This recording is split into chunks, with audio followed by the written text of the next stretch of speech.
हम जिस मुआशरे में रहते हैं वहाँ आज भी औरत को ना सिर्फ घरेलू तशद्दुद का सामना रहता है, बल्कि अगर वो घरों से बाहर भी कोई जॉब करती हैं, किसी भी तरह को बिज़नेस वुमेन है, तो उन्हें ज़हनी टॉर्चर का भी निशाना बनाया जाता है। लेकिन ज़रूरी है कि ऐसी ख़वातीन को मोटिवेशन दी जाए, उनका ख्याल रखा जाए, उनकी ज़हनी कैफियत को मजबूत बनाया जाए।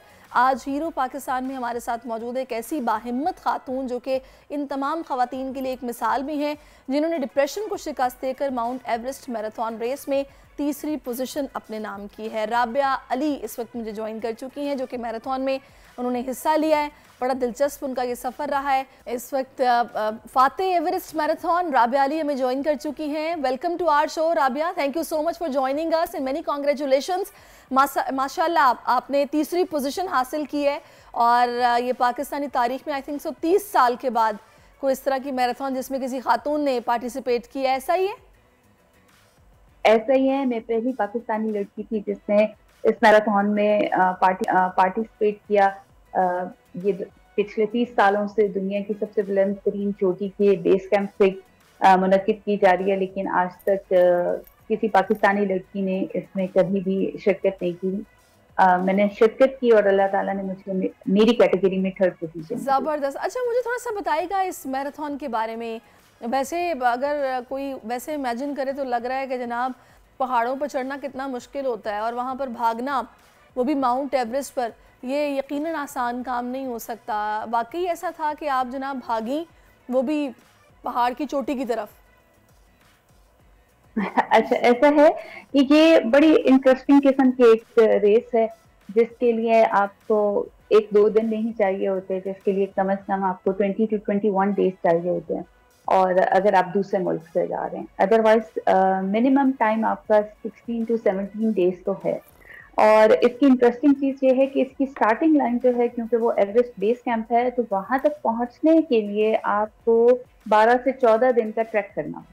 अच्छा। और आपने फिनिशिंग लाइन पे पहुंचना होता है कुछ घंटों के अंदर। तो इसका ये बड़ा खूबसूरत सा एक पार्ट है कि आप 12 दिन ट्रैक करते हैं, मुख्तलिफ जगहों पे रुकते हैं, मुख्तलिफ लोगों से मिलते हैं, और फिर आप स्टार्टिंग लाइन पे थके टूटे हारे पहुंचते हैं। उसके दरमियान में आपको एल्टीट्यूड सिकनेस भी होती है, हाई एल्टीट्यूड आपको हिट करता है। वेदर वहाँ का क्योंकि इस तरह का होता है, ठंड होती है, रात में माइनस में टेम्परेचर चला जाता है, प्रॉपर आपके पास फैसिलिटीज नहीं होती। तो आप मैराथन की खूबसूरती है कि जिस दिन आपने स्टार्टिंग लाइन पे पहुंच के स्टार्ट करना होता है, तब तक आपकी आधे से ज्यादा एनर्जी ड्रेन हो चुकी होती है। तो आसान काम नहीं था, मुश्किल था, लेकिन हो गया। अल्हम्दुलिल्लाह। अच्छा राबिया, मुझे ये बताइएगा कि आप मतलब ये सफ़र किस तरह शुरू हुआ? आपको शुरू से शौक़ था मतलब हाइकिंग का और ट्रैक्स पर जाने का, या फिर ये बस दोस्तों के साथ मिलके एक प्लान बना और उसमें आप माशाल्लाह फ़िटनेस अच्छी थी, कामयाब हो गई? क्या इसके पीछे पस मंज़र क्या है? अच्छा, ऐसी कहानी नहीं है। हमारे यहाँ एक आम मिडिल क्लास की लड़की या हाई मिडिल क्लास की लड़की ऐसे ख्वाब नहीं देख सकती, उसे इजाजत ही नहीं है ऐसे ख्वाब देखने बिल्कुल की। ऐसा ही है। ना वो दोस्तों के साथ जाके ऐसे प्लान कर सकती है। मेरा भी बैकग्राउंड कुछ ऐसा ही है, जहाँ पे बड़ा बुरा समझा जाता है कि एक लड़की अकेली घर से निकले और पहाड़ों पर मुंह उठाकर चली जाए। तो इट वॉज नॉट ईजी। पहाड़ों हमेशा से ट्रैक करते थे, जाने का शौक था। पहाड़ मुझे लगता था कि मुझे बहुत बाद में जब मैंने ट्रैकिंग स्टार्ट की तो मुझे पता चलना शुरू हुआ कि पहाड़ जो है वो मुझसे कनेक्ट करते हैं। मैं नेचर से कनेक्ट होती हूँ, मुझे अपने लिए वक्त मिलता है, मुझे अपनी अपनी स्ट्रेंथ्स का और अपनी वीकनेसेस का पता चलता है। तो कहानी ये है कि मुझे भी इजाजत नहीं थी। बहुत मुश्किल से मैं एक दफा एक पहले ट्रिप पे गई थी, जो कि कुछ लड़कियां ही मुनक्किद करा रही थी। उन्हीं वो ही लीडर थी, ट्रैवल गर्ल्स के नाम से वो लोग काम करती हैं। उनके साथ मैंने अपनी लाइफ का पहला ट्रैक किया। वहां मैंने ऐसी जिंदगी देखी, ऐसी चीजें एक्सपीरियंस की कि कैसे आप पत्थरों पे सोते हैं, कैसे आप बहुत कम चीजों में, रिसोर्सेज में अपनी जिंदगी जीते हैं। कैंप नाइट्स क्या होती हैं, पानी की कमी क्या है, खुले आसमान के नीचे सब कुछ करना कैसा होता है। वॉशरूम की फैसिलिटीज नहीं है, रात को आपने एक मैट पे स्लीपिंग बैग के अंदर घुस के सोना है जिसमें आप करवट भी नहीं ले सकते। उन सब चीजों ने मुझे ग्रैटिट्यूड मेरे अंदर बढ़ा और मेरे अंदर मजीद शौक पैदा किया। तो पहाड़ हमेशा से ट्रैक करते थे, उड़ना चाहती थी, पायलट बनना चाहती थी या किसी भी तरह से उड़ना चाहती थी, लेकिन अल्लाह ताला ने इस तरह शौक पूरा कर दिया। तो और बाकी इस मैराथन में किस तरह पहुंची मैं एवरेस्ट बेस कैंप का 2023 में, पहला ट्रैक करके आई थी। तो वहां मुझे पता चला था कि नेपाल में कि इस तरह की रेस मुनक्किद की जाती है। उस वक्त तो सोचते हुए भी डर लग रहा था। और अच्छा, डिसीजन मैंने तब लिया जब मैं अपनी लाइफ की बहुत ही टफ टाइम से गुजर रही थी। आई सही वॉज में। On very high psychiatric doses और मुझे बिल्कुल लग रहा था कि आई एम यूजलेस। अब मेरा जिंदा रहने का भी शायद कोई मकसद नहीं है, तो मुझे कोई मकसद चाहिए था।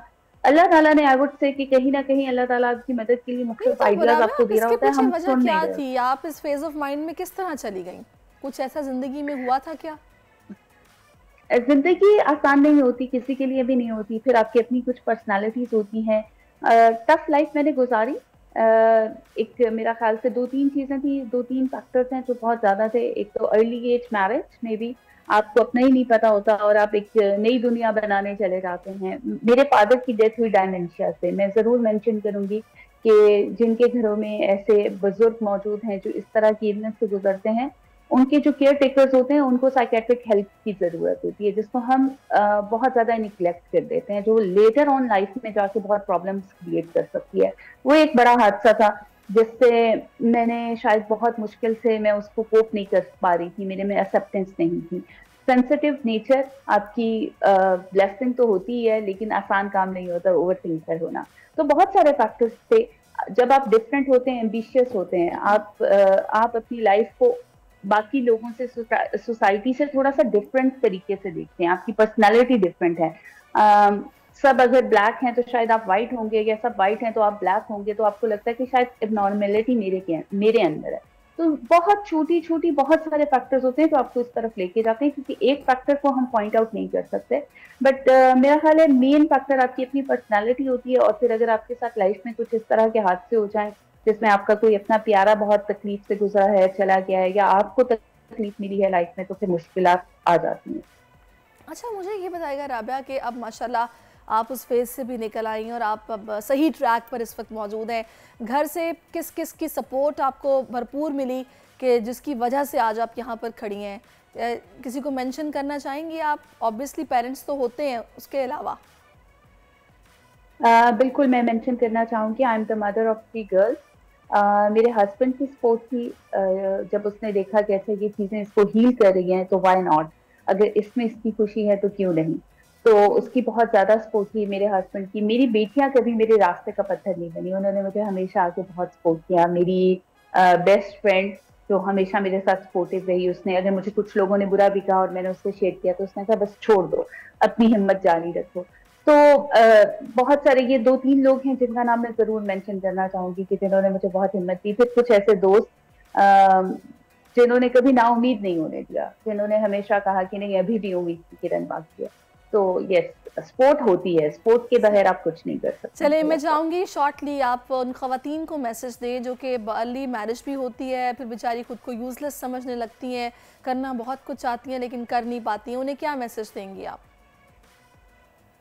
वक्त जो है ना, वो आप जिंदगी नई कहीं से भी स्टार्ट कर सकते हैं। हमें लगता है कि अब हमारी उम्र इतनी हो गई है, या अब हमारी शादी हो गई है, या हम कैरियर में इस पोजीशन पे पहुंच गए हैं, हम किसी एग्जैक्टिव पोजीशन पे पहुंच गए हैं, तो शायद अब इसके बाद हम कुछ नया डिस्कवर नहीं कर सकते। तो आप कहीं भी किसी भी वक्त किसी भी जगह से एक नया चैप्टर अपनी लाइफ का शुरू कर सकते हैं। अगर आप एक नया चैप्टर शुरू करना चाहते हैं और आपको लगता है कि वो आपके लिए जरूरी है, तो जरूर उस पर काम करें।